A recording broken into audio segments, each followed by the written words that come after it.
Buenas noches. Buenas noches.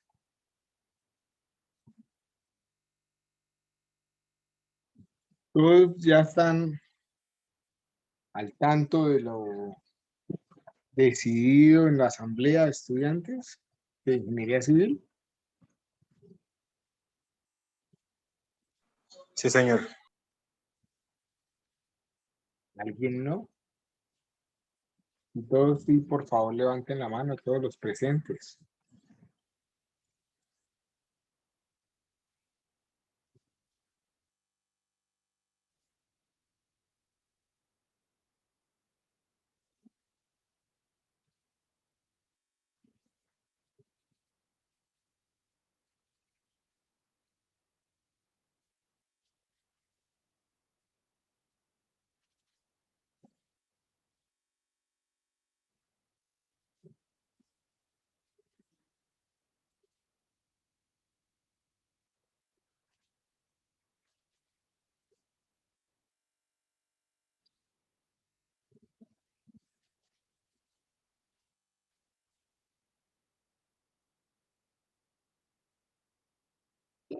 Y los demás, Wendy, Juan Esteban, Daniela, Andrea,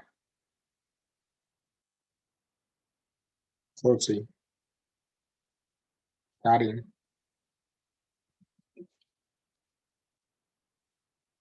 Emerson,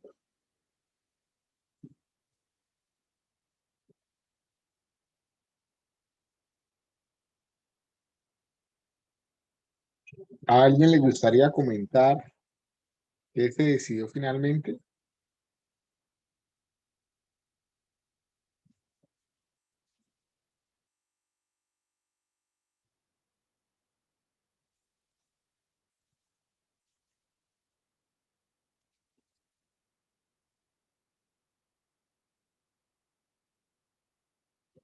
¿Quién lo comenta?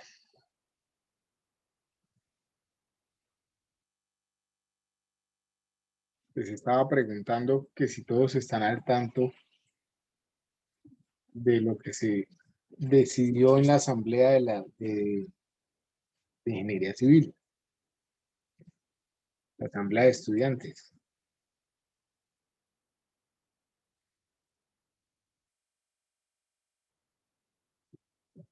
Y si alguien se anima a comentarlo, que finalmente quedó.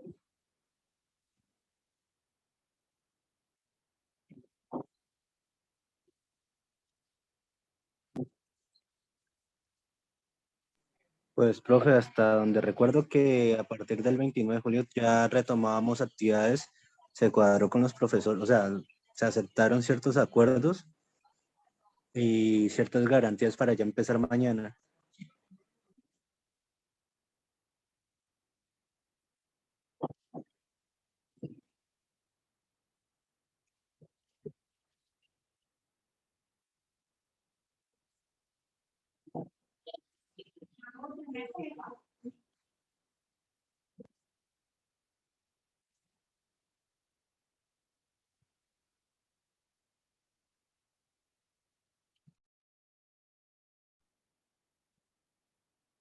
¿Qué más? ¿Qué significa comenzar mañana?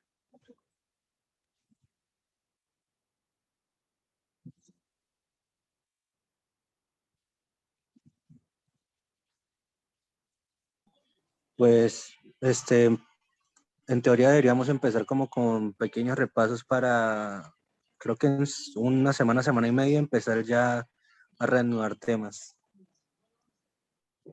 ¿O qué es lo que se va a comenzar mañana?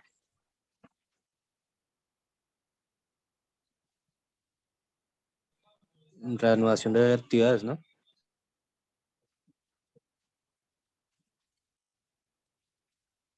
¿Cuál fue el acuerdo propiamente dicho? ¿Alguien tiene el comunicado? ¿Lo quiere leer?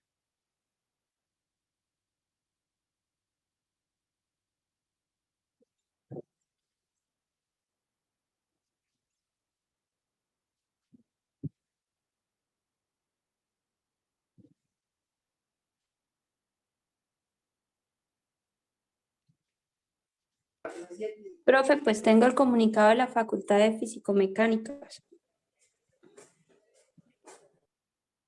que fue la última asamblea que se realizó como tal.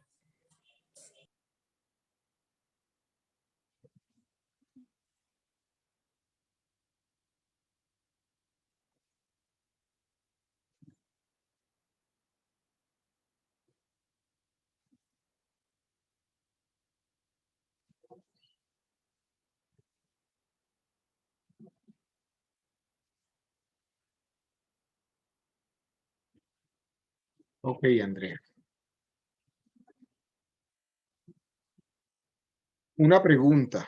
Ya pueden bajar todas las manos, si quieren.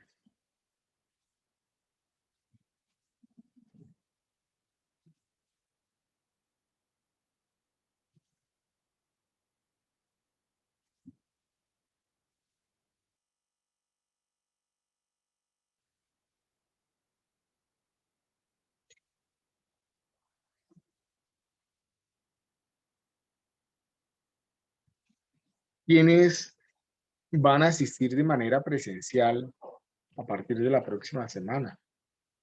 Por favor, levanten la mano.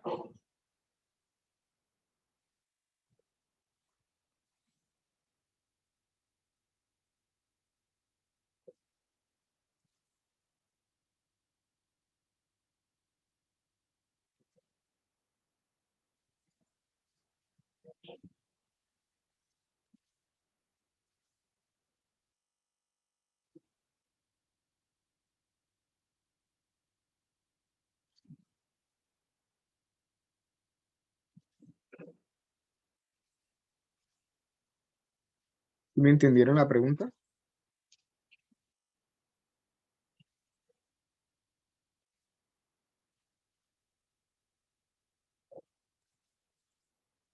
Pues, profe, yo la entendí, pero por mi parte hoy virtual.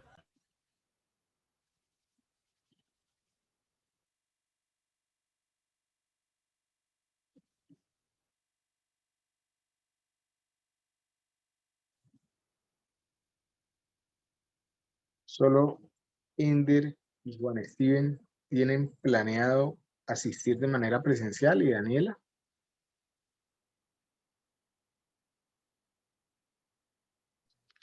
Pues, profe, por mi parte, yo por el momento pienso asistir virtual, pero de pronto cuando empiecen las clases como tal, o sea, con los laboratorios, presencial, pues yo soy foránea, entonces sería cuando vuelva a Bucaramanga. María Lucía, regálame un segundo porque no te estoy escuchando. Algo pasa con mi audio.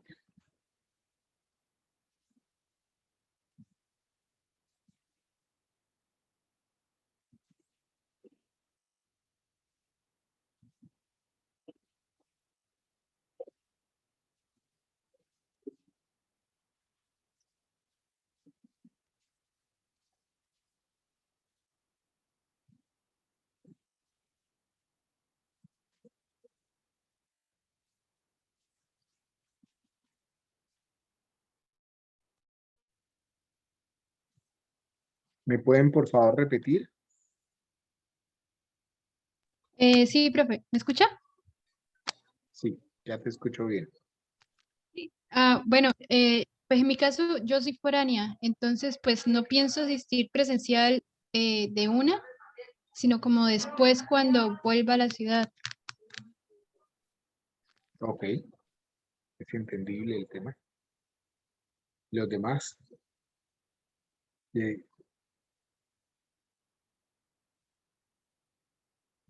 Pues en mi caso también soy foráneo y pues yo la verdad voy a esperar un poquito para decir si vuelvo o no, por de pronto temor a otro pico y que nos devuelvan o algo así, siendo sincero. ok.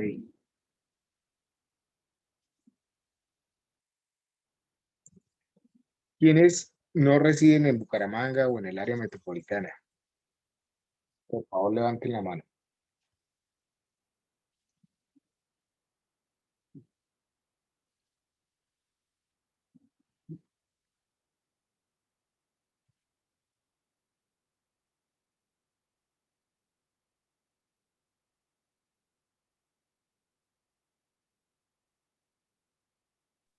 Profe, en mi caso yo también estaría presencial. La verdad se me hace un poco difícil volver, más que todo por cuestiones económicas.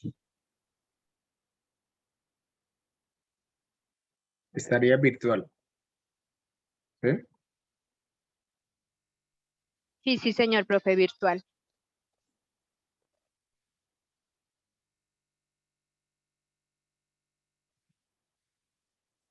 ¿Alguien más que quiera compartir el tema? Bueno, una pregunta. ¿Qué recuerdan de la clase de Ingeniería Económica? ¿Dónde quedamos? ¿Qué les gustaría repasar la próxima semana?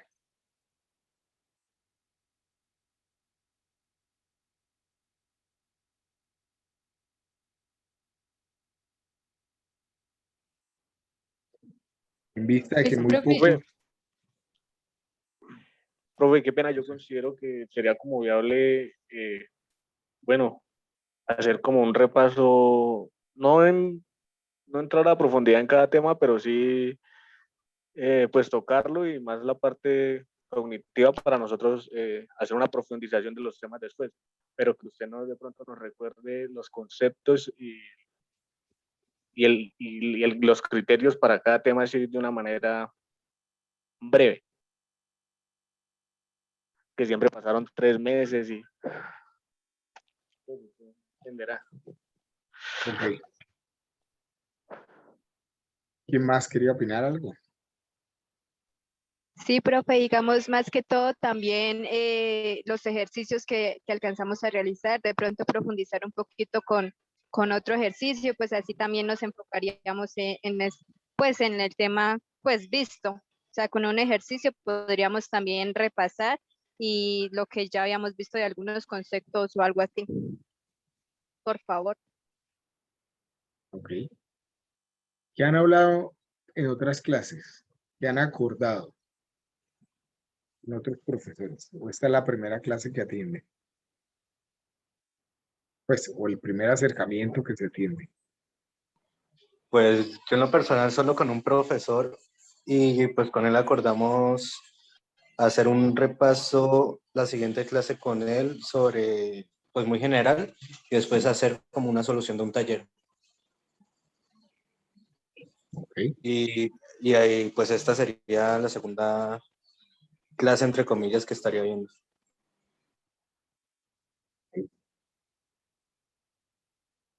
Bueno, ¿quién más quiere Por opinar mi, algo? por mi parte es igual. Yo hablé con una profesora y ella dijo que iba a evaluar como los temas importantes y dejaba como una exposición o un taller al respecto para que fuera parte del primer corte. Ok, ese es un tema, ya ella estaba profundizando sobre los temas de evaluación. En el caso de la asignatura de Ingeniería Económica, solo tenemos 2 exámenes, ¿cierto? Digamos que eso se pueden seguir manejando. Ya en su momento revisaremos las fechas nuevamente. Eso habrá que hacerlo la próxima semana, lo acordaremos, ojalá cuando todos estén presentes. Y el resto es básicamente unos temas de tareas cortas que se manejan en Moodle y el tema del proyecto final, ¿cierto? En grupo, que, que si bien tiene una serie de entregas y exposiciones, yo creo que también tenemos que buscar la forma de mantener, o sea, al final tendríamos, creo que son 7 notas, si mal no recuerdo, que se mantendrían y lo que se busca es sencillamente reacomodar las fechas para poderlas atender. Estoy de acuerdo con el tema del repaso, para mí no es ningún inconveniente el retomar, pero sí es importante que ustedes tengan una participación activa. O sea, son ustedes los que finalmente tienen que sacarle jugo a ese repaso. Tienen que finalmente, eh, digamos, resolver las inquietudes y las dudas que se habían presentado hasta que habíamos visto. O sea, no se trata de volver a dar el tema, sino que ustedes resuelvan esas inquietudes que puedan tener puntuales, ¿cierto? Obviamente haremos un recorrido general, pues aprovechenlo. O sea, pregunten, hablen, participen, ¿cierto? En ese orden de ideas yo creo que pueden estar más a tono con lo que se va a repasar. ¿Dudas? ¿Inquietudes?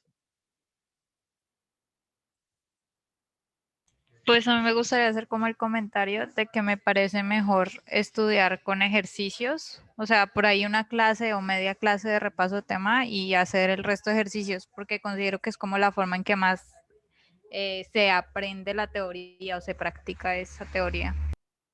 Sí, profe, por ejemplo, de lo del FODA y los diferentes tipos de interés, diría yo.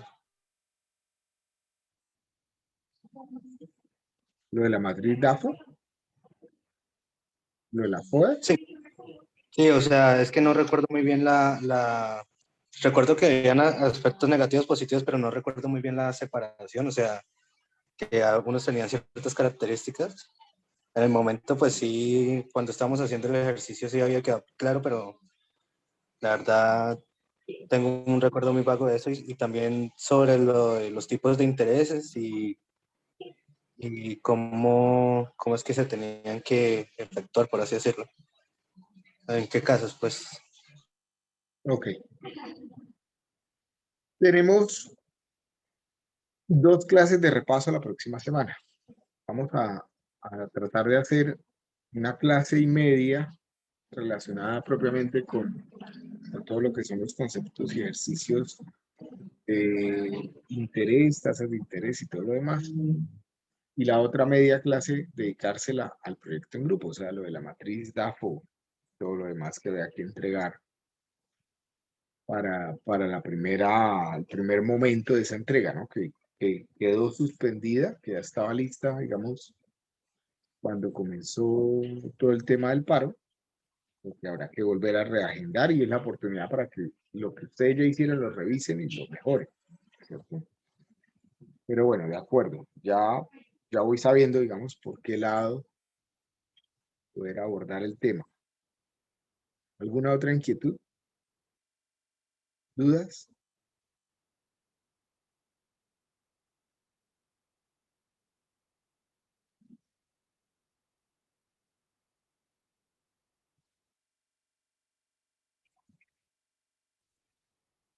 Ok. Si bien dice 29, podemos arrancar el repaso, me imagino.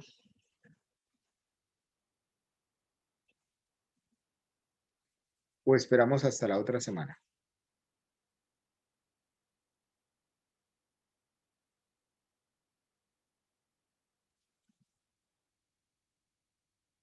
Pues a mí me parece que si es posible iniciar hoy, pues sería mejor porque más podríamos repasar y podríamos tener más tiempo para resolver ejercicios, que es como en lo que uno a veces tiene esas confusiones en los conceptos y eso. Vale, entonces hagamos un repaso, que como igual estamos grabando la clase y va a quedar después en el canal, pues a los compañeros que no hayan venido podrán consultarla. Bueno, hagamos un repaso rápido.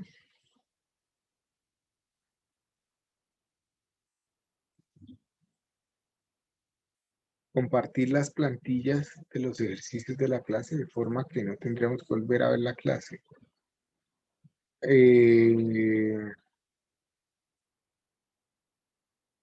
¿A cuáles plantillas se refieren, Cristian?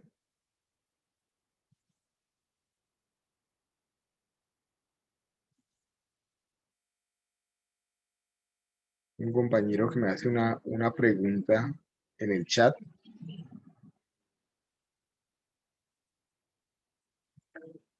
Las plantillas donde realizo los ejercicios. Pero las plantillas donde yo realizo, no tengo unas plantillas para realizar los ejercicios, sencillamente los hacemos en una pizarra, ¿cierto? Como tal, no las tengo guardadas. Están guardadas o ustedes las pueden consultar, digamos, en los videos, ¿cierto? Que están grabados y que están a su disposición todavía.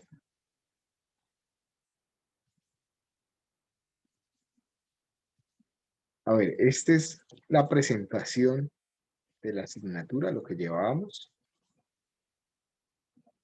En la primera clase lo que hicimos fue colocar unas reglas de juego, ¿cierto?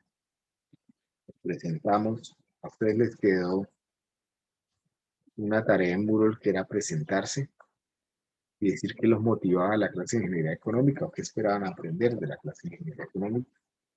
Se han definido unos instrumentos de evaluación que eran 7 notas diferentes, ¿cierto? Las que ustedes están viendo en las diapositivas, foros, tareas, todo lo que tiene que ver con el proyecto final, como es el reporte inicial, la exposición, la sustentación y el reporte final, y 2 exámenes.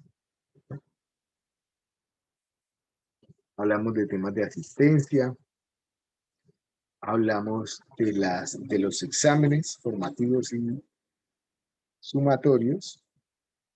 Habíamos dicho que el primer examen estaba relacionado con todo lo que son conceptos básicos, más todo el tema de interés. Y el segundo examen, que quedaría, pues, puede ser en la semana de exámenes, todo el tema de matemáticas financieras e indicadores de bondad económica. Después se hizo una prueba de conocimientos previos y se retroalimentó las preguntas que se hicieron en la clase de conocimientos previos. Digamos, ahí fue la primera semana de clase, ¿cierto? Y después comenzamos a profundizar, comenzamos a, digamos, a esbozar lo que era la clase de ingeniería económica con unos conceptos básicos. En esos conceptos básicos comenzamos primero hablando de lo que eran los actores de la economía y cómo estos actores de la economía se ven influenciados por el dinero, ¿cierto? Hablamos de los consumidores, de los ahorradores, de los inversionistas o de los empresarios. Y comentábamos, por ejemplo, que a todos ellos los afectaba el dinero por un concepto muy importante, que es el valor del dinero en el tiempo. No es lo mismo tener 1.000.000 de pesos hoy que haber tenido 1.000.000 de pesos hace 10 años, ¿cierto? O hace 5 años. Seguramente hace 10 años o hace 5 años, con 1.000.000 de pesos, podíamos adquirir más cosas que lo que podemos adquirir hoy con 1.000.000 de pesos. ¿Por qué? ¿Quién se acuerda o quién se anima a comentar o a debatirlo?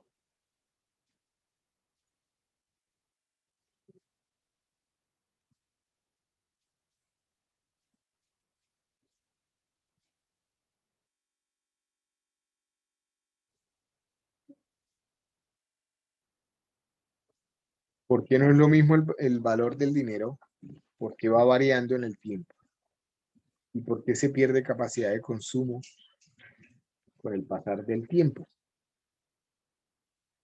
¿Por qué hay una disminución en la capacidad de adquisición de bienes y servicios en la medida que pasa el tiempo con la misma cantidad nominal de dinero? Por el nivel de ingresos y los valores de los productos. Por la Esto que inflación no era. por la inflación, correcto. Pero lo que acaba de comentar Daniela respondía a otra pregunta que era, digamos, ¿qué influye en la capacidad de consumo de una persona, cierto? O sea, ¿cuánto puedo consumir yo hoy? Depende de cuánto dinero tengo, que es mi nivel de ingresos, pero también cuánto valen las cosas, ¿cierto? Y entonces colocábamos, por ejemplo, que no es lo mismo 1.000.000 de pesos que 1.000.000 de bolívares frente a un ejemplo de cuánto podría costar una Coca-Cola o cualquier otro producto de consumo, ¿cierto? ¿Cuántas Coca-Colas podría comprar con 1.000.000 de pesos en Colombia o cuántas Coca-Colas podría comprar con 1.000.000 de bolívares en Venezuela?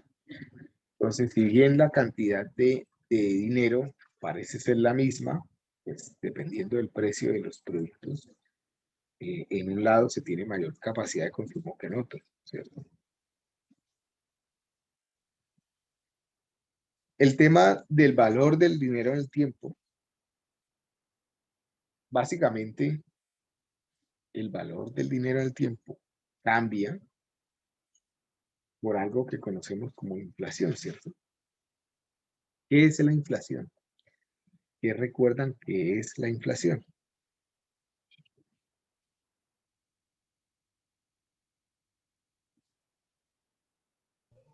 Profe, es como ese aumento en el nivel de los precios como tal en cierto periodo de tiempo.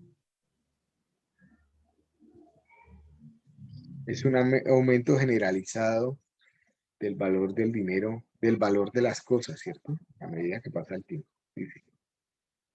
Lo teníamos por acá. Inflación, aumento generalizado y sostenido del nivel de los precios existentes en el mercado durante un periodo de tiempo que frecuentemente se analiza en un año. Cuando el nivel general de los precios sube con cada unidad de moneda, pues cada vez se adquieren menos bienes y servicios. O sea, estoy perdiendo capacidad de consumo. Es decir, la inflación refleja la disminución del poder adquisitivo de la moneda, una pérdida del valor real del medio interno de intercambio y de unidad de medida de la economía. Entonces, recuerden que si entran a Moodle, lo voy a hacer acá, en este momento. Entonces, están viendo Moodle ahora, ¿cierto? Sí, profe. Por acá en el apartado de conceptos básicos, tienen otra pestaña que se llama inflación. Y acá, en donde dice inflación, hay una serie de videos del Banco de la República que explican el tema de manera muy sencilla y muy práctica, ¿cierto? Con ejemplos cotidianos. ¿Por qué se da la inflación? ¿Qué causa inflación?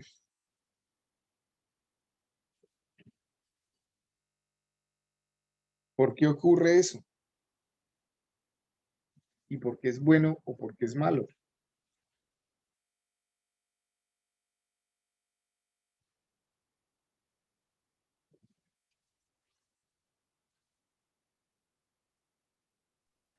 Porque hay más demanda que oferta.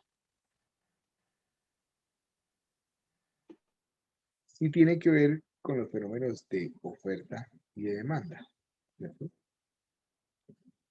Muchas veces porque hay más demanda que oferta. Claro. Miremos el video a ver qué nos dice el Banco de la República.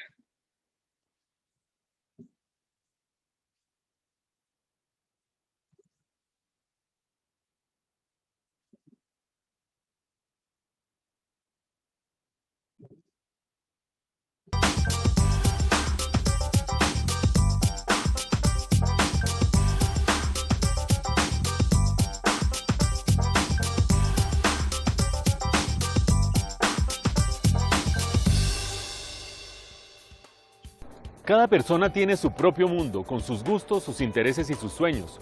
Pero si hay algo que todos tenemos en ¿Sí están escuchando el audio del video? Sí, profe. común, es que queremos que el dinero nos rinda para poder comprar muchas cosas. Por eso uno de los temas económicos a los que más tenemos que ponerles atención es la inflación, un fenómeno que puede reducir drásticamente la cantidad de cosas que podemos comprar con nuestro dinero. Buenos días, don Hugo. Buenos días. ¿Me vende un cafecito, me hace el favor? Con mucho gusto. Muy amable. Gracias a usted. En este video vamos a estudiar cuáles son las causas de la inflación. Como ya sabemos, la inflación es un aumento sostenido y generalizado en el nivel de precios. Tomemos un ejemplo, un país en el que la inflación es del 100% anual, es decir, que los precios se duplican cada año. Eso quiere decir que si al comienzo del año yo podía comprar con 10.000 pesos 2 libras de café de 5.000 pesos cada una, al final del año solamente podré comprar una porque su precio se ha duplicado. Un fenómeno como estos trae grandes problemas para la gente y para las autoridades. Para la gente del común, sencillamente porque la plata ya no les alcanza para comprar lo que antes compraban. Y para las autoridades, porque manejar un país donde hay inestabilidad de precios es muy difícil. Cuando se da un aumento en la inflación y todo el mundo está contra la pared, surge la pregunta básica: ¿por qué se produce la inflación? Los economistas clasifican la inflación en dos categorías dependiendo de cuáles sean sus causas: inflación de demanda e inflación de oferta. En una economía se presenta una inflación de demanda cuando los agentes económicos, es decir, el gobierno, las familias, las empresas, tratan de comprar más productos que los que hay disponibles. Eso sucede, por ejemplo, cuando los salarios aumentan más de lo que es necesario para mantener el poder adquisitivo de los trabajadores. Veamos un ejemplo sencillo. Supongamos una economía en la que la producción aumenta a un ritmo de 5% anual, por decir cualquier cosa. Si en esa economía los salarios aumentan 100%, es decir, que de repente se duplican, va a haber problemas, porque la gente al tener el doble de dinero en su bolsillo, seguramente va a tratar de comprar el doble de cosas que compraba anteriormente. Y como la producción no puede reaccionar rápidamente, ese nuevo gasto seguramente se va a ir, en parte en importaciones, pero en gran medida en un aumento en precios. Este es un ejemplo clarísimo de cómo aumenta la inflación cuando la gente trata de comprar más cosas que las que hay, o lo que es lo mismo, cuando la demanda excede la oferta. Cuando la gente tiene más dinero en los bolsillos, trata de gastar más, y en alguna medida eso se va a traducir en un aumento en precios. Pero la inflación no solo es un problema que tenga que ver con condiciones de demanda, también hay circunstancias de oferta que generan un aumento sostenido en los precios. Volvamos a nuestro ejemplo sencillo en el que la producción de una economía crece a una tasa del 5% anual. Si en ese país se presenta un grave fenómeno climático que termina arruinando buena parte de las cosechas y reduciendo la cantidad de alimentos que hay para la gente, se va a presentar un fenómeno inflacionario. ¿Por qué? Supongamos que antes había 10 libras de alimento por persona y a raíz del fenómeno climático quedan solo 10 libras de alimento para todo el mundo. La gente inmediatamente va a tratar desesperadamente de comprar esos alimentos que son cada vez más escasos y va a elevarse su precio. Si eso se presenta durante un buen tiempo, se van a generar presiones inflacionarias. Pero la inflación de oferta no solo se da cuando se reduce la cantidad de productos disponibles para vender.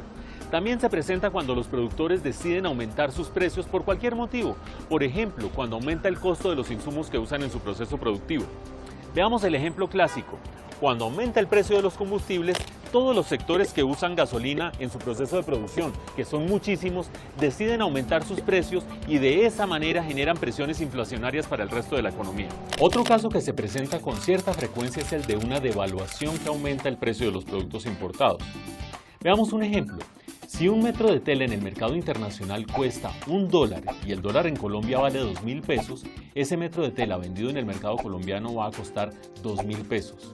Pero si de repente hay una devaluación y el precio del dólar pasa a ser de 3.000 pesos, el mismo metro de tela va a costar 3.000 pesos en el mercado nacional, encareciendo no solo la tela importada, sino también las camisas, los pantalones, las sábanas que se hacen con esa tela. De esa manera, una devaluación no solamente aumenta el precio de los productos importados, sino de todos los productos nacionales que usan insumos importados. Hasta este punto ha quedado claro que la inflación se puede generar tanto por problemas de demanda como por problemas de oferta.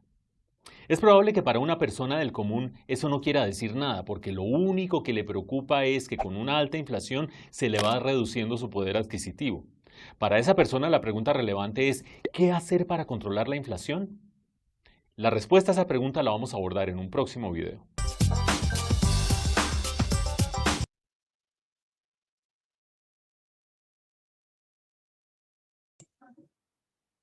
Ok.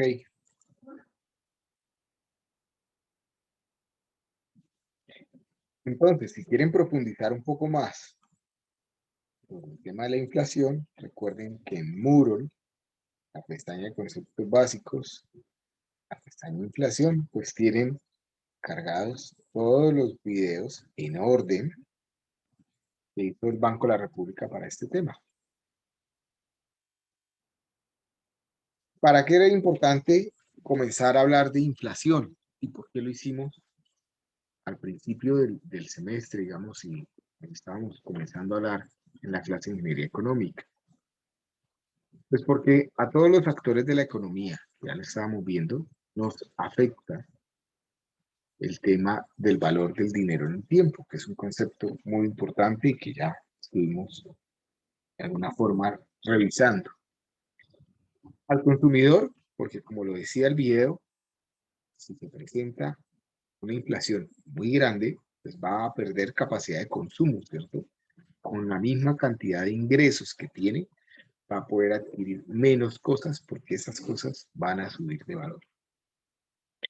Al ahorrador también le preocupa. ¿Por qué le preocupa al ahorrador? ¿Qué recuerdan?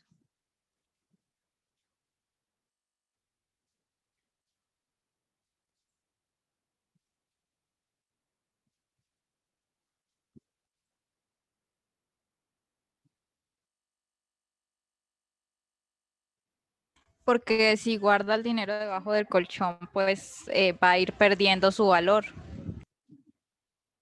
Ok, entonces definitivamente es importante y hay que repasar.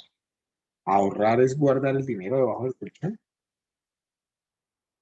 No, es invertir en un CDT, a veces. O sea, sería una inversión también.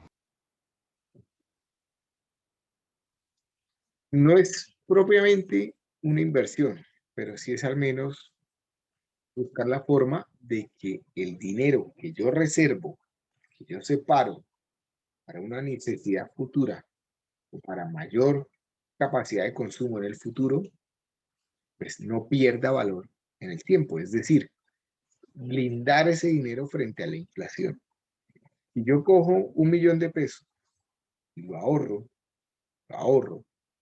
debajo del colchón 10 años, pues no tiene mucho sentido, ¿cierto? En 10 años no voy a poder adquirir con ese 1.000.000 de pesos lo que pude haber adquirido hoy, si lo reservo de esa manera. Si lo ahorro, entendiendo que el ahorro tiene que al menos compensar el efecto de la inflación, pues cuando se presente una necesidad, si es para eso que yo ahorro, pues no voy a perder capacidad de consumo. Entonces, la inflación comienza a ser relevante, ¿cierto? Y como ahorrar implica, de alguna forma, prestar ese dinero a una tasa superior a la de inflación, los bancos llaman a esas tasas, o las entidades financieras llaman a esas tasas, tasas de captación, ¿cierto? Que es la tasa con la que salen los instrumentos de ahorro, instrumentos financieros de ahorro. Es lo que está dispuesto entidades financieras a pagar el dinero que nosotros les prestamos. Y la inflación es muy grande, pues probablemente comienza a ser superior a esas tasas de captación y para el ahorrador es un problema, ¿cierto? Porque va a perder capacidad de consumo. Después vienen los inversionistas, que aparte de las tasas de captación, requieren de tasas de colocación, ¿cierto? Pueden trabajar con el dinero que han ahorrado, digamos por un tiempo, y que se ven afectados también por la inflación, por las tasas de captación que acabamos de comentar, pero también se van a ver afectados por las tasas de colocación, que es la tasa de interés que las entidades financieras cobran por prestarnos dinero, ¿cierto? Entonces, cuando hablábamos del inversionista, que aquí comienza, digamos, a entrar el tema de la ingeniería económica a más profundidad, decíamos que evaluar proyectos de inversión implica tener una ganancia marginal, o sea, que nosotros, digamos, que un proyecto de inversión es viable, es rentable, significa que va a generar acumulación de valor marginal. Cuando decimos marginal es que esa acumulación de valor tiene que estar en capacidad de devolver las tasas de colocación, que es el dinero prestado, y por supuesto ser superiores a la tasa de captación, porque si no, no tendría sentido invertir, sería más fácil ahorrar, y por supuesto por encima de la inflación para no perder capacidad de consumo. Entonces, desde la óptica del inversionista, esta diapositiva resume bastante en el tema de conceptos básicos lo que venimos hablando. Para que un proyecto sea rentable, la tasa o dicha rentabilidad tiene que ser superior a las tasas de colocación, que seguramente son los márgenes con los que prestan dinero para la inversión que vamos a hacer, por encima de las tasas de captación, porque no tendría sentido invertir si voy a ganarme lo mismo que podría ganarme ahorrando, y por supuesto por encima de la inflación. ¿Dudas hasta acá?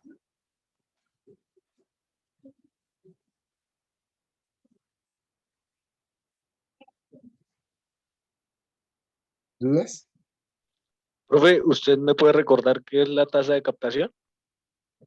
La tasa de captación es la tasa que las entidades financieras ofrecen para que nosotros le prestemos dinero. Es decir, son las tasas que normalmente se encuentran en los bonos gubernamentales, es las tasas que normalmente se encuentran en los CDTs. Los CDTs son instrumentos financieros que los bancos ponen a nuestra disposición con el objeto de que nosotros les llevemos dinero o que nosotros les solicitemos dinero. ¿Qué estamos haciendo nosotros realmente? Prestándole dinero al banco a cambio de una rentabilidad. ¿Cuál es la rentabilidad? Pues la rentabilidad fija que ellos nos están ofreciendo en ese CDT. La de colocación es la inversa esa, con la que los bancos nos prestan a nosotros. Correcto. Las tasas de Ok. colocación son las tasas con las que los bancos nos prestan dinero a nosotros. Entonces, por ejemplo, si hablamos de una tarjeta de crédito, una tasa de colocación de una tarjeta de crédito está del orden al 2%, ¿cierto? Más o menos el 2% Colombia. 2% mensual. Habíamos hablado de otra tasa que era la tasa de usura. ¿Qué es la tasa de usura? ¿Recuerdan? Es la máxima tasa de colocación que pueden poner los bancos al momento de prestar. Correcto. Es la máxima tasa que puede cobrar una entidad financiera o no financiera por prestar dinero. Si alguien sobrepasa esa tasa, pues se le conoce como usurero, ¿cierto? Pero aparte de eso es ilegal. Nadie puede cobrar una tasa por encima a la tasa de usura, que es una tasa definida, si no estoy mal, por la Superintendencia o por el Banco de la República, ¿cierto?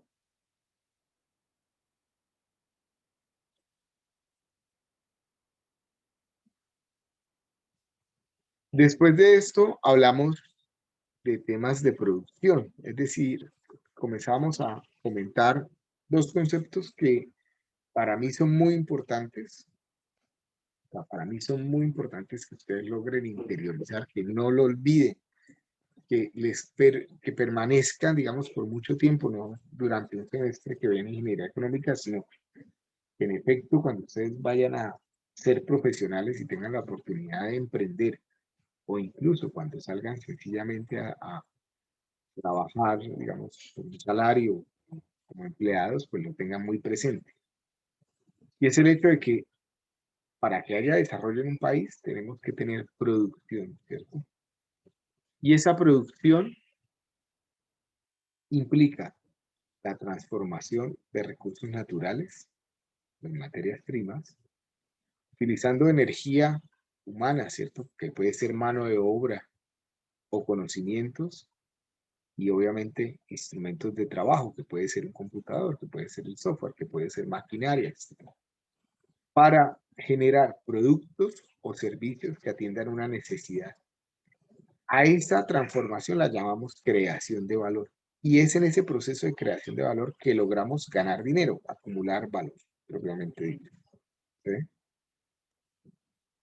Entonces, importante, ¿qué requisitos en el proyecto de inversión? En el proyecto de inversión en grupo, ¿qué requisitos debe tener esos proyectos de inversión que ustedes seleccionaron? Que ustedes van a planear, que van a estructurar, que finalmente van a evaluar. ¿Cuál es el objeto? ¿Qué requisitos tienen?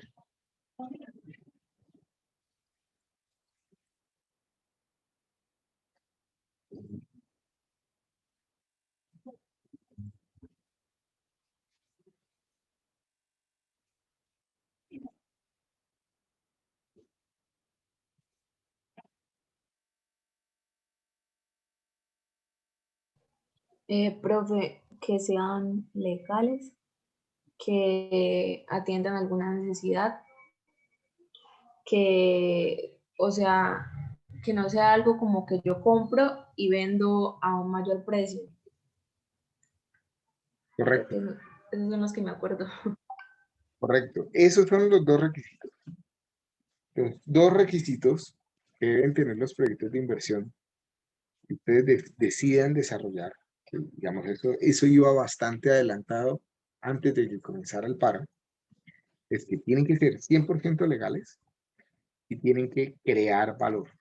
Es decir, no se trata de comprar algo barato para venderlo más caro. Tiene que haber una transformación de algo, ¿cierto? De recursos naturales, de materia prima en un producto nuevo que atiende a una necesidad o que exista unos bienes y servicios que atienden a una necesidad. Ya no lo pudiste decir mejor. Después de que vimos o hablamos del proceso de producción, comenzamos a comentar que para que haya ese proceso de transformación, de creación de valor y acumulación de valor, pues necesitamos invertir dinero y que ese dinero proviene una parte de deuda y una parte de patrimonio muchas veces, ¿cierto?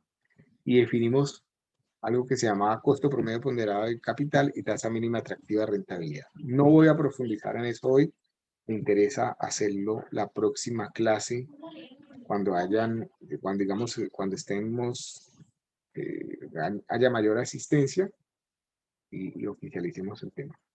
Después comenzamos a hablar de tasas de interés. Y finalmente habíamos visto que había diferentes formas de aplicar el interés. Teníamos interés simple, interés compuesto, pero también diferentes formas de expresar las tasas de interés. Y en esas formas de expresar las tasas de interés teníamos las nominales y las efectivas. ¿Sí lo recuerdan? Y obviamente comenzamos a hablar de conversión de tasas de interés entre nominal y efectiva. Hagamos un pequeño ejercicio, así como para cerrar por hoy y la próxima semana, pues profundizamos en más ejercicios, en más temas. Dale un segundo, conecto aquí la tableta y lo hacemos.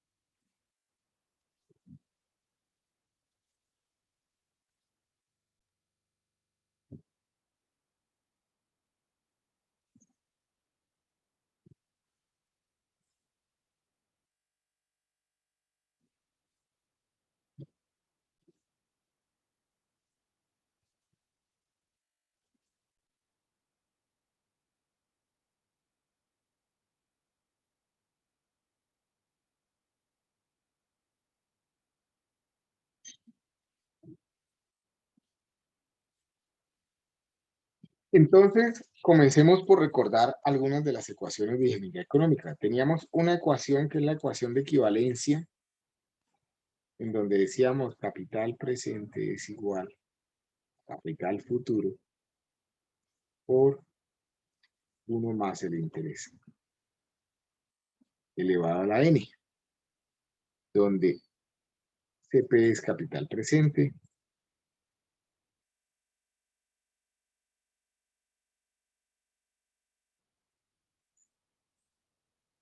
CF es capital futuro.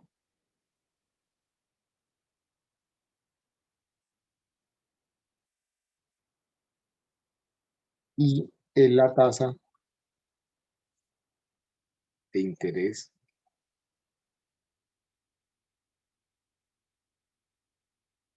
efectiva para un periodo específico,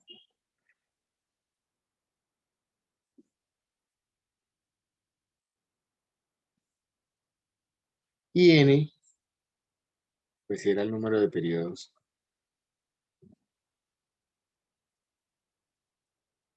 de análisis.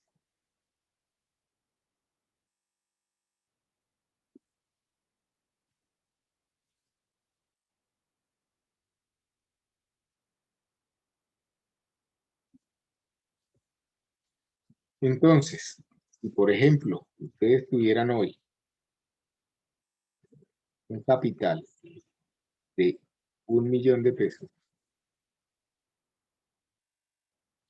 y lo pudieran invertir al 12% efectivo anual,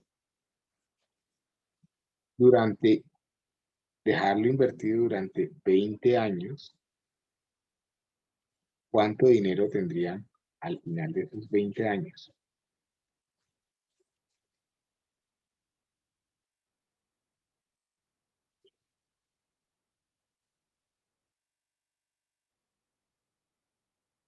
Es importante también recordar que en todas las ecuaciones de ingeniería económica, esas tasas de interés se colocan de manera decimal.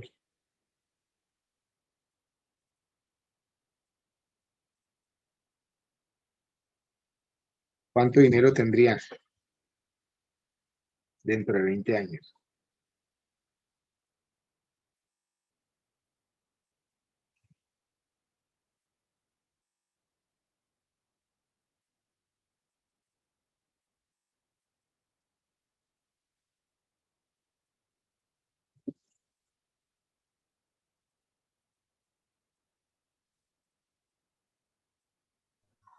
$9.646.09. 243, dijiste. 646.293. 293, ok. ¿Esto sería una inversión o un ahorro? ¿Ustedes qué opinan? ¿Y por qué?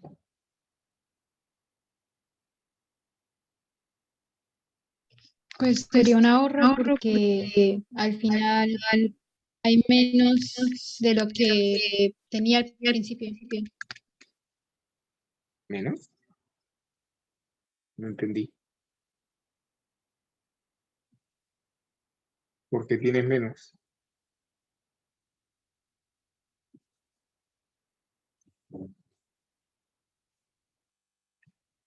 Si tienes al principio 1.000.000 y al cabo de 20 años tienes 9 millones, ¿por qué tienes menos? Perdón, profe, es que hoy medio diferente, entonces lo confundí. Pero acá está bien, ¿cierto? 9.646.293 pesos. ¿Sí? Pues, Igual. Entonces vuelvo y hago la pregunta. ¿Esto es un ahorro o una inversión? ¿Y por qué? Es una inversión porque probablemente está más alto que la inflación.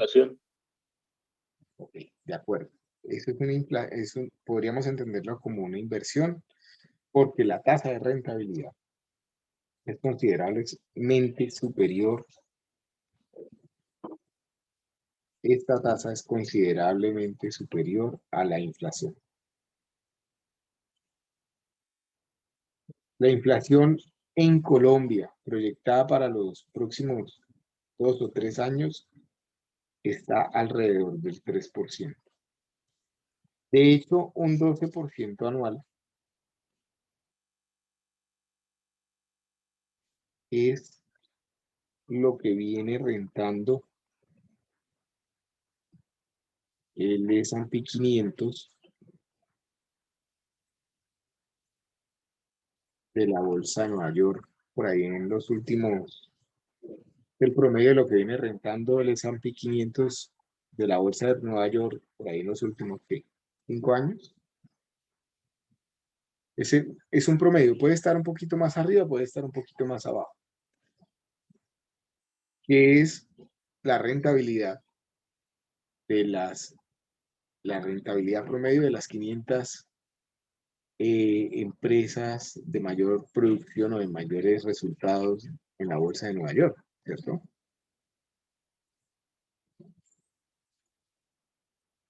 Pues puede ser una buena inversión, ¿cierto? ¿Dudas con esto que acabamos de hacer?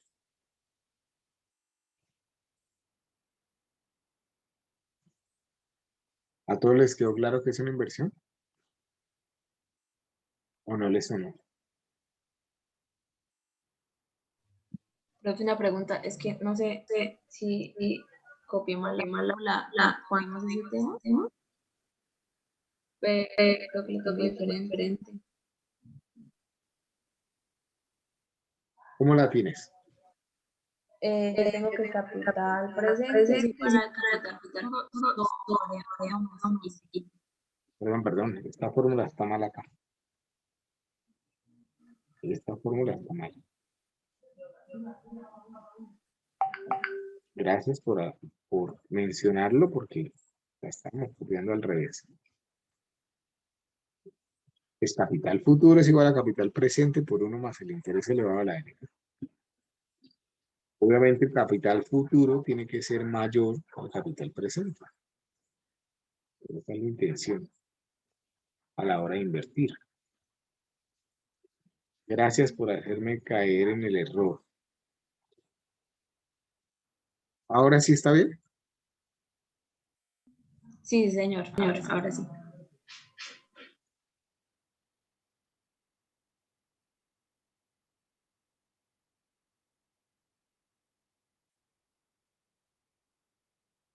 Hagamos otro ejercicio.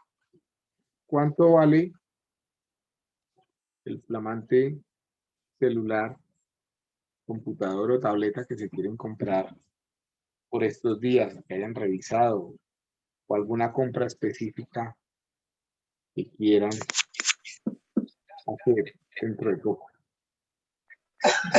O que les gustaría hacer.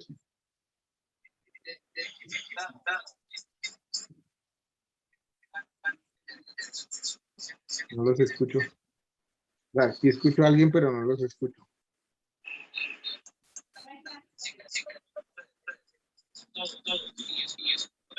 Wendy, ¿quieres opinar algo?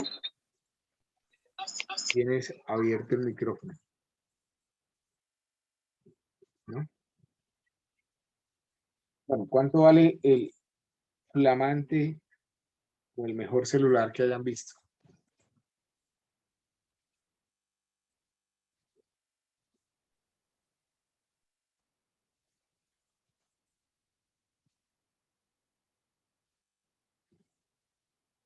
El iPhone 12 Pro Max, que vale 5.300.000.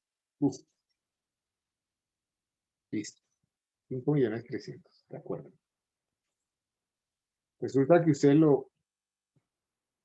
se van a un centro comercial, se queda mirando el iPhone Pro Max y se le acercan, no voy a decir el nombre de la tienda, puede ser cualquiera, la que ustedes tengan en mente, y le ofrecen la tarjeta de crédito de la tienda. Un comercial, ¿cierto? Un comercial se acerca y dice, ¿ya tienen la tarjeta X de esta tienda? Les dicen que no, se las ofrecen y les comentan que tiene una tasa del 2% mensual. Como ese iPhone Pro Max les está haciendo ojitos, entonces van y se lo compran a 36 cuotas.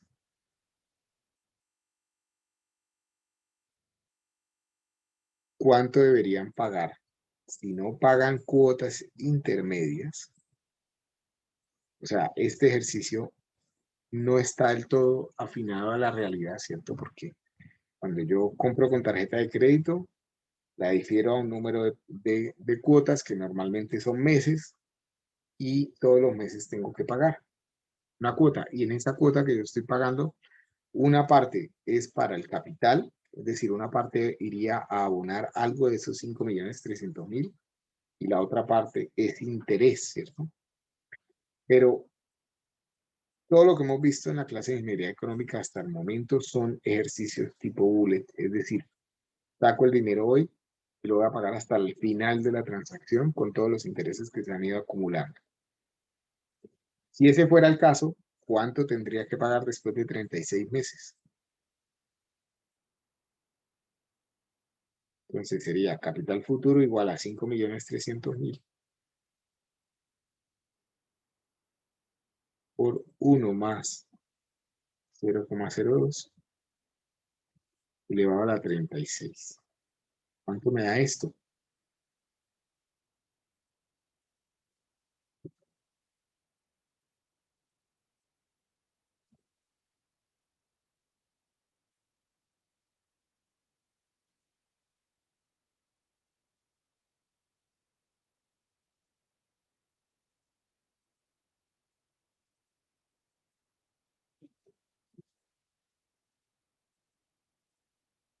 Estamos utilizando la misma ecuación de equivalencia que habíamos mencionado ahorita, ¿cierto? Capital futuro es igual a capital presente por 1 más el interés elevado a la n.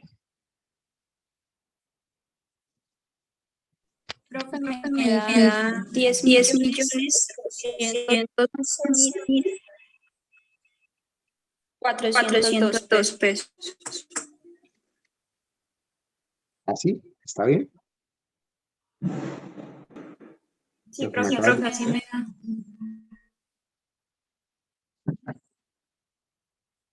¿Y este dato cómo les parece?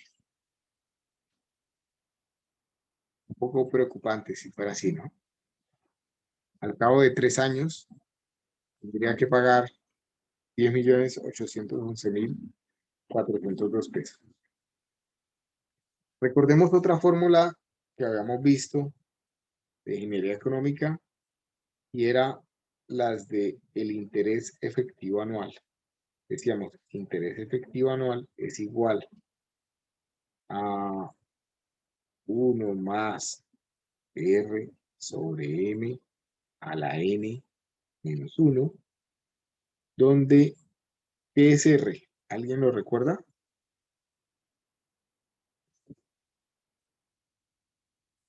Y si esto es, mejor dicho, ¿qué es I sub A? I sub A es igual a la tasa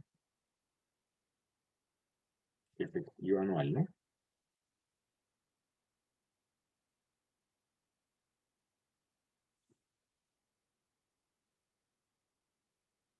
¿Qué es R?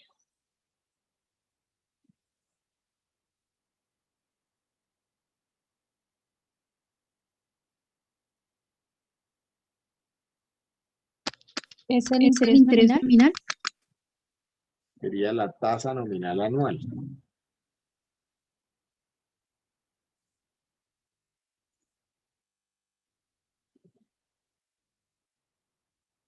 ¿Qué es M?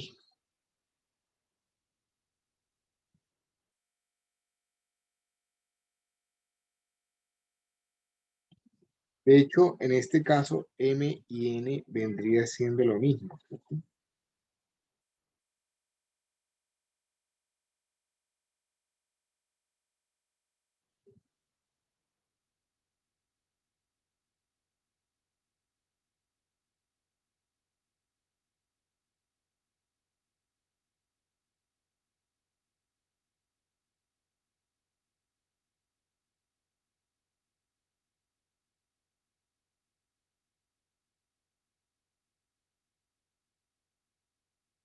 ¿Qué es?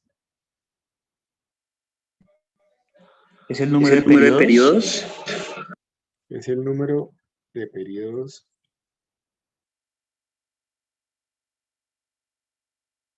de composición o de capitalización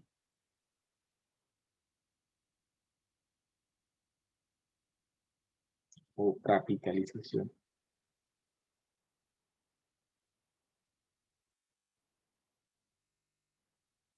en un año, ¿no?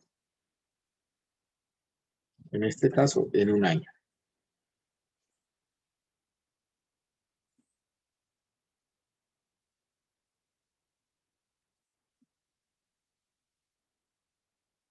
Y finalmente, ¿qué es R sobre M? Porque una cosa es R y otra es R sobre M.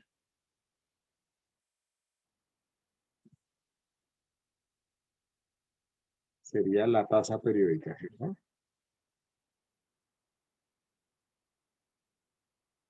Entonces, aprovechando el mismo ejercicio, analicemos esta tasa. Esa tasa es una tasa nominal, una tasa periódica, una tasa efectiva anual. ¿Qué es?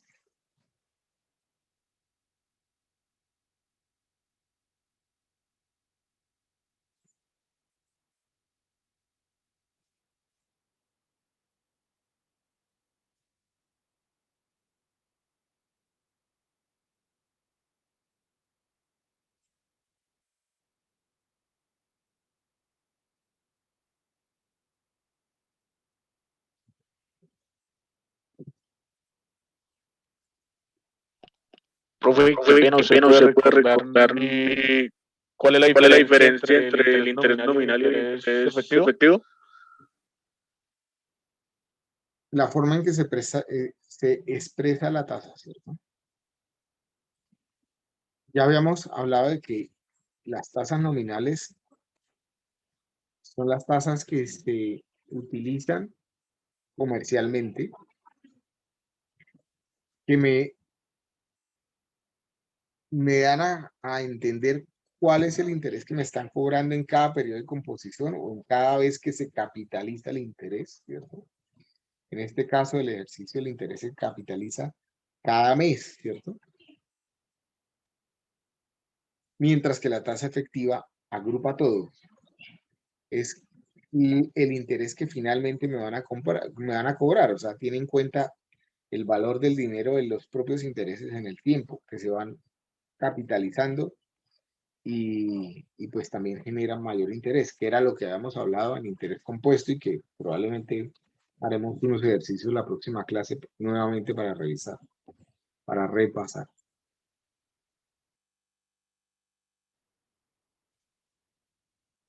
Entonces, a ver, comentando un poco, una tasa del 2% mensual, yo la puedo expresar como una tasa nominal. La expreso nominal sería 2% nominal mensual. Perdón, voy a hacer esto mejor.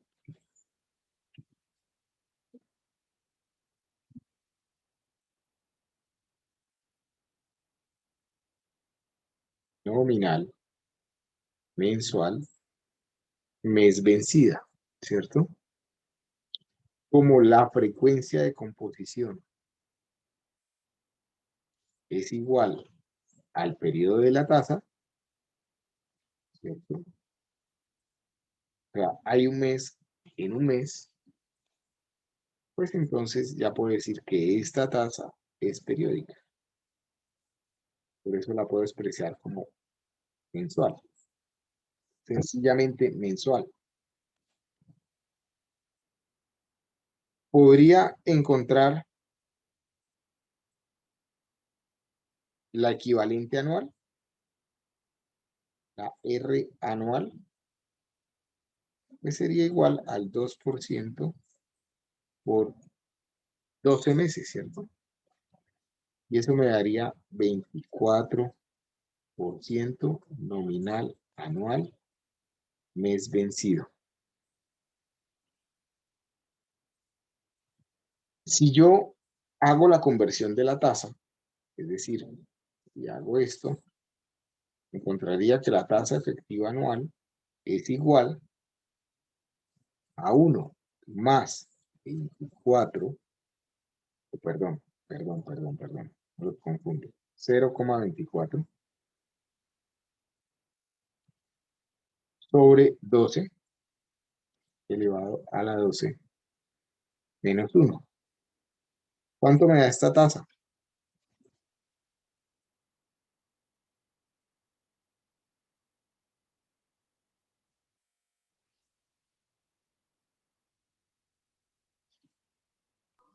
$26.82.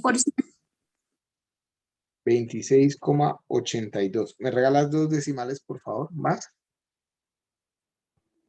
42. 82,42%, ¿cierto? Si yo aplico esa fórmula, nuevamente por acá, digo capital futuro es igual a los 5.300.000 por 1 más, no me comí el 1, 1 más 0,268242 elevado a la 3, ¿cierto? Porque si esta es una tasa efectiva anual, pues 36 meses se convierten en 3 años, ¿cierto? Me debería dar los mismos 10.811.402 pesos. Por favor, chequenme.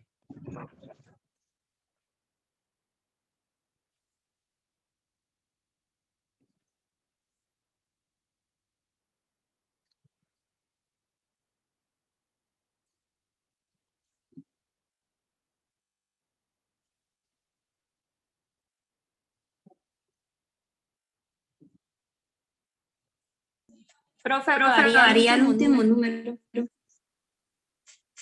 Es por efecto de no usar todos los decimales, ¿cierto? Y a lo mejor colocamos un quinto decimal acá, en esta zona, esta tasa, pues nos va a dar, se va a ajustar al mismo peso.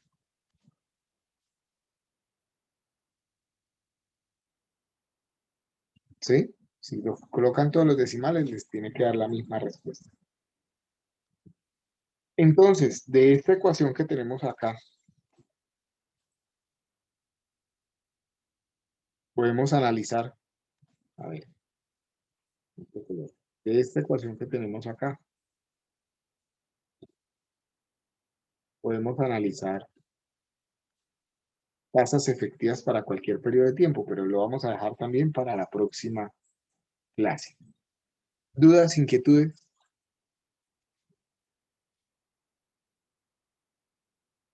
Podría bajarle un poquito a la diapositiva para tomar apuntes.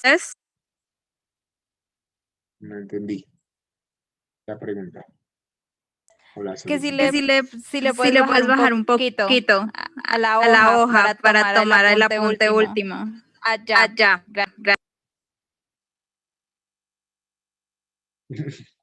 Todavía no entendí. ¿No se ve completa la pizarra?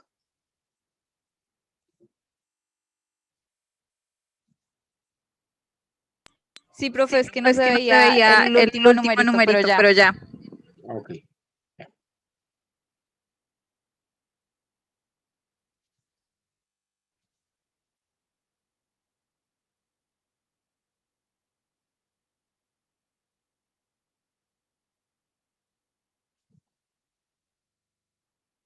Cada vez que hablo, ¿estoy hablando doble o cómo así? No, profe, usted nos dijo, la compañera. Ah, ok.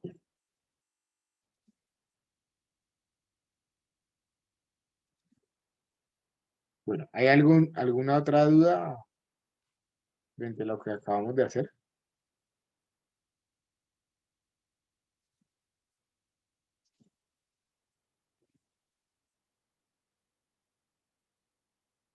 Vale. Asumo que el silencio es que no hay dudas puntuales sobre lo que acabamos de hacer. Por favor, péguenle una revisada al muro, lo que más o menos se llevaba adelantado. traigan dudas, inquietudes, si traen algún ejercicio específico que quieran resolver, con mucho gusto lo resolvemos en la próxima clase. Ustedes son los encargados de sacarle el mayor jugo y provecho a esa semana de repaso. También, entonces, pues nada, nos vemos el próximo lunes. Los que puedan asistir de manera presencial, asistan. Tenemos que, de alguna forma, como adaptarnos a esta nueva realidad que yo creo que se va a quedar por mucho tiempo, ¿cierto? Entonces, de alguna forma, entendible los que no están en Bucaramanga, en el área metropolitana, que no quieran todavía retomar, digamos, a la ciudad, eso es entendible. Los que por alguna razón tengan algún temor con el tema de la pandemia, también es entendible, respetable y demás. No deja de dar temor, por más que uno pueda estar vacunado, y si no se está vacunado, pues mayor razón. Pero seremos muy respetuosos con los protocolos de seguridad, de bioseguridad. Y obviamente, ustedes también tienen que serlo, ¿cierto? Por el cuidado de todos. Y nada, me alegra que finalmente, digamos, vaya retornando la normalidad académica y que se vuelva al alma mater, porque también dentro del alma mater hay formas de discutir y de seguir avanzando en los temas neurálgicos, digamos, que motivaron el paro nacional, pero no hay que dejar de lado para su formación también todo lo que estaba pendiente, ¿no?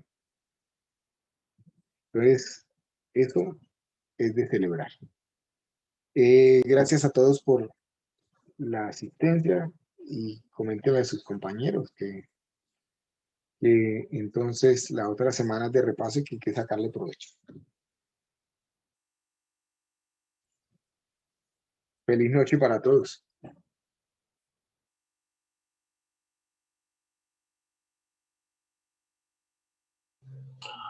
Hasta luego, profe. Gracias, profe. Hasta luego. Hasta luego, que estén muy bien.